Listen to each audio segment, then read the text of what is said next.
there. But right now, it's Dr. Dan Edney. He's the state health officer for the great state of Mississippi. Dr. Edney, good to see you, sir. Thanks for coming in. Thank you, Gerard. Always happy to be with you. Yes, sir. So I've seen you a few times this busy session down at the Capitol. Yes. You just told me that some of your bills are going to the floor today, right? They're in the well right now on the House side. Okay.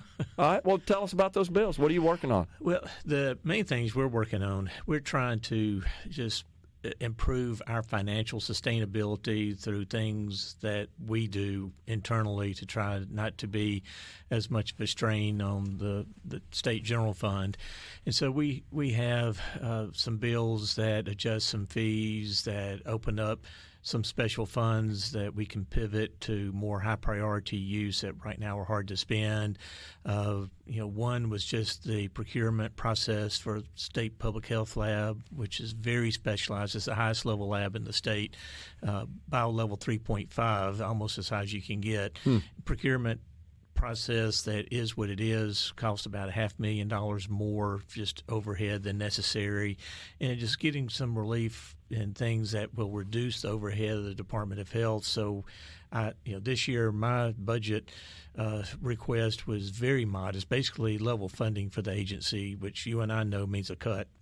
Because we're not even asking for inflationary costs, because there are things that we can do ourselves to try to save the taxpayers' money. So a lot of that. I am asking for a trust for public health, an endowment established as a state special fund so that I can seek private sector funding that would go into the endowment and that could sustainably fund public health in the future without having to use state taxpayer money. Just trying to think outside the box, coming from the private sector, of things that would work to fund public health.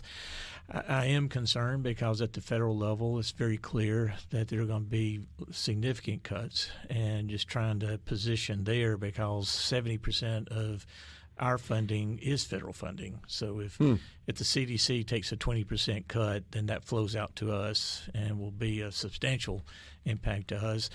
But I also understand the federal budget needs to be reined in. Yeah. There are things that need to change, but still impacts my reality. You read my mind. That's what I was about to ask you, is whether or not the department receives any federal funding, and just the impact of this movement, shall we say, in Washington to cut spending really across the board. Right. And a lot of that does flow down to the states that supports various programs and initiatives, and especially in health. Yeah, it's important to know the CDC's budget, 80% of congressional funding to the CDC flows out to state departments of health. Okay. So when you hit them, you hit us.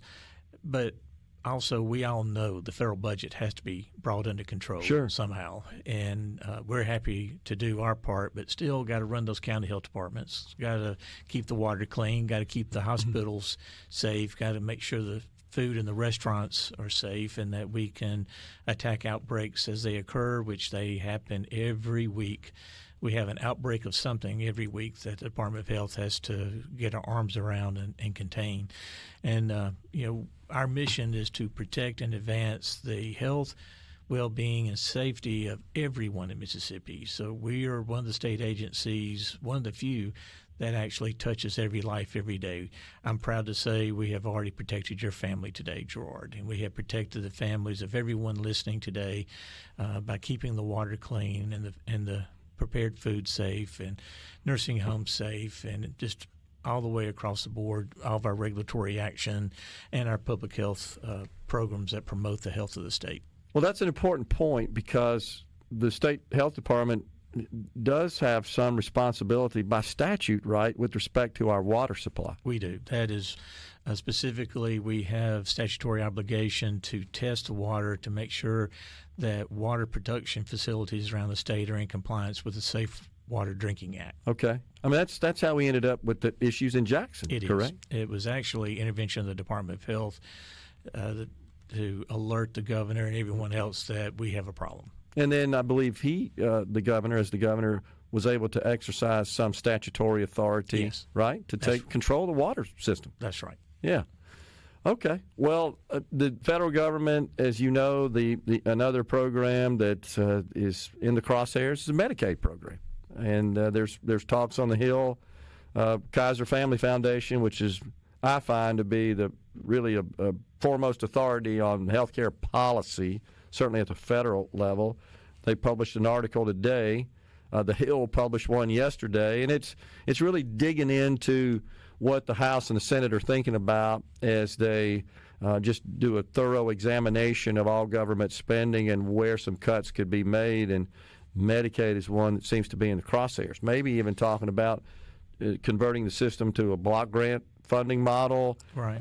Perhaps if that doesn't occur, reducing the federal match, which would be a big blow to our state budget. It would. It would be a huge blow to the state budget, and because we have the most favorable match, right, in the about country. 78% last I checked. Yeah. So it's put up $1, draw down $4. That's a good deal, no matter how you look at it. Yeah. And healthcare infrastructure in the state depends on that, and it does benefit those of us with private insurance because the amount of Medicaid and Medicare dollars in the healthcare system help to fund the healthcare system so that our private funding is not so important. And Medicaid funding is important to us because we provide services all over the state in our county health departments, and we bill Medicaid, for those services. Okay. And that we actually generate more internally at the Department of Health than our state appropriation. So it's right. It's important that we do that. Every dollar we're able to generate is one less tax dollar from Mississippi that has to come to us. Okay. So that's really important to me as a conservative business person coming from the private sector. Is there are principles that do apply. There are a lot that won't because of state law, but just simple overhead control, increased revenue. And we've been the last 3 years since I've been state health officer to do a better job with that, and we're being successful. And when I took office, we were 80% dependent on federal funds. We're now down to 70%. Okay. And that's because we're generating more ourselves, and also the state has been a little bit more generous the last 2 years with us. But I think when we look at things like Medicaid, we need to be surgical and not just use a sledgehammer. There are savings across the board with the federal budget, but I think if you're strategic and surgical, you can save a lot of money without hurting the program or hurting the people. Yeah. Well, and there's some other policy matters as well, and if you can hang around, we're about up on a break here, and we could talk about that. But right now, I know that I've always respected you because your passion is not so much, I think, healthcare policy, but health. Right. And the health of the people. Right. And you talk about that a lot, and you inform our lawmakers a lot about that, and other organizations and individuals as well. How are we doing these days? A little bit better. I'm really proud that for the first time in a long time, we have moved off the bottom from 50th to 49th. And we were more like 54th to 49th. Okay. With our America Health rankings. Yep. And that comes from doing a little bit better with infant mortality, a good bit better with maternal mortality, life expectancy increasing by about half a year, Okay. all-cause mortality easing back down, again, coming out of the pandemic. We're doing a little bit better with heart disease, cancer, and accidents. Doing a lot better with opioids, HIV, TB. Still have opportunity, but I'm finally seeing that needle move a little bit at the population level to where today I do believe there are more Mississippians who will live this year that 5 years would have died this year. So I'm quite pleased. We still have a long way to go. Yeah.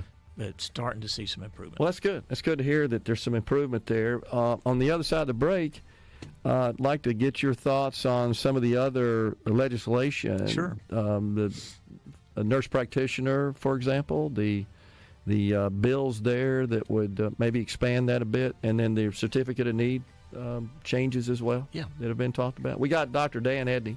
He's the state health officer for Mississippi. We're coming right back in the Element Well studio. Dr. Dan Edney, the state health officer, is our guest. So, good news on the health front. Yes. I know that's something that you track and you're passionate about, and you feel like is your primary responsibility. I don't think I'm misstating that whatsoever? It's actually a statutory responsibility given to the state health officer. Okay. It's a whole lot more, Gerard, than just running the State Department of Health. That's just one hat I wear. Yeah. But as state health officer, I mean, the statute is clear that I am to pay particular attention in reducing the disparities that are causing poor outcomes for maternal infant health. That's like number one in statute: diabetes, hypertension, heart disease. When we have programs going after all of that. We're currently rolling out now the obstetrical system of care for high-risk perinatal for moms and neonates that are being born, especially in rural areas that don't have right now the support they need, and we're having to move them in a very high-risk way, having a system of care modeled after trauma that the system moves the mama and moves the baby quickly to get them to the right level of care during that golden period of labor and delivery when bad things happen quickly. So that's just one of many avenues that we're attacking maternal infant death and seeing improvement. And I get tired of the doom and gloom picture for health in Mississippi.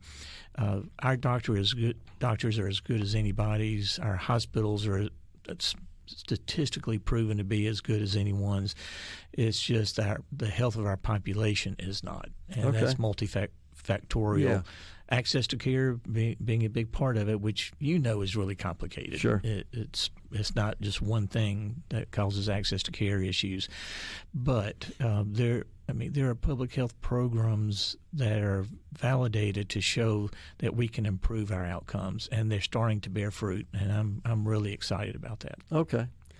And you and I have talked about this before, but much of the issues and the medical problems during the gestation, the prenatal period, a lot of that's preventable, is it not, that we're experiencing here in Mississippi? Over 80%.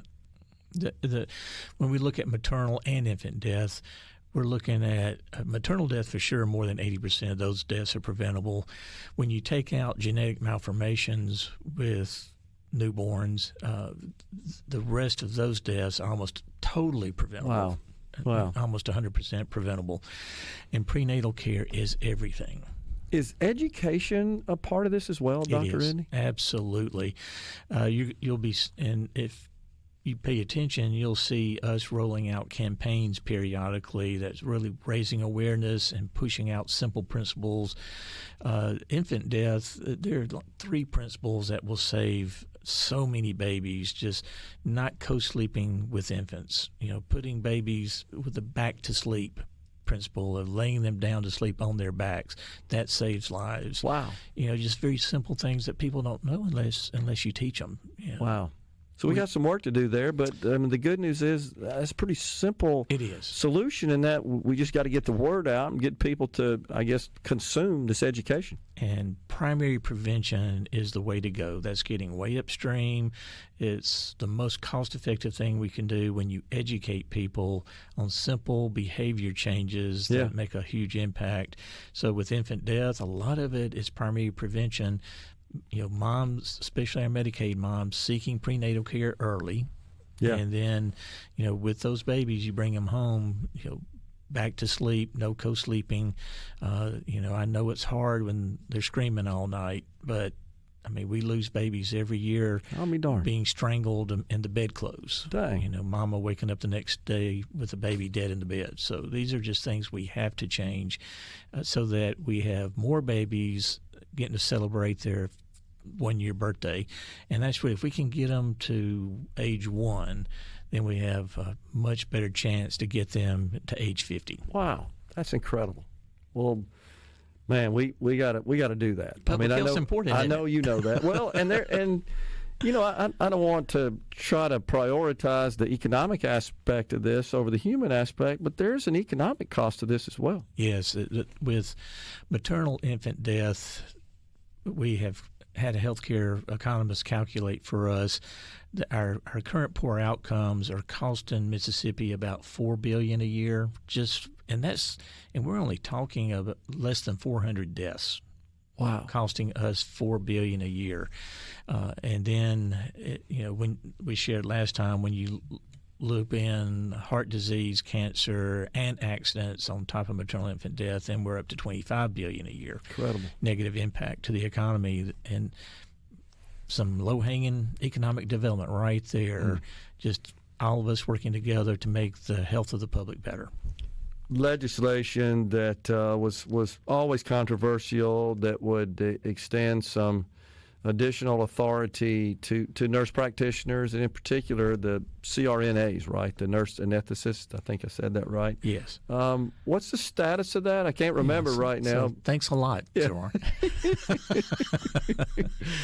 But of course, as a physician, I'm biased. Yeah. But I believe strongly in the physician-led team. Okay. I do with the obstetrical workforce.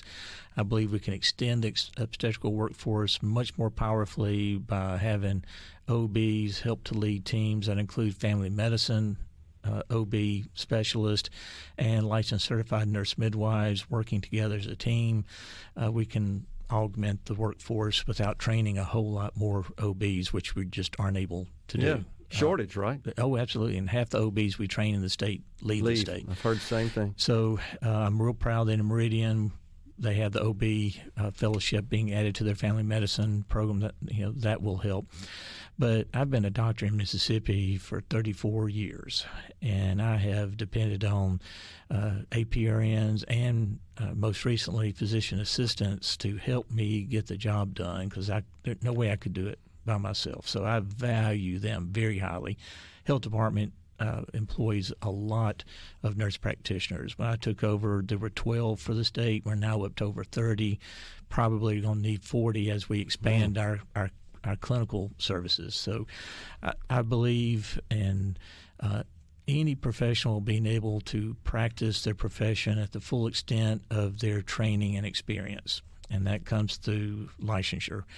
I am concerned that we don't need to be dumbing down medical or nursing education by virtual training. It's not the same. We don't allow doctors to do medical school virtually. Okay.